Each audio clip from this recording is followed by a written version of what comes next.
Hi! Welcome to Richard Kabili YouTube channel, and for today's tutorial, I will be teaching you on how to turn on and off automatic download of iOS updates using iPhone X. But first, kindly subscribe to this channel and don't forget to hit the subscribe button and the bell to notify you for the new updates. And let's start. Using your iPhone X, from your home screen first, go to Settings.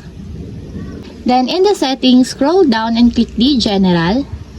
Then after that, in the General, click the Software Update.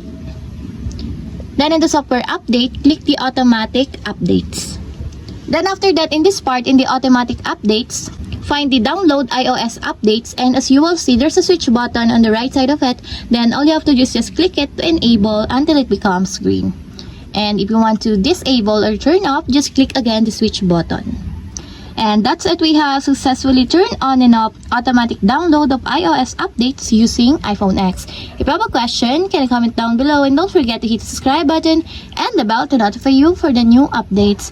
And thank you for watching!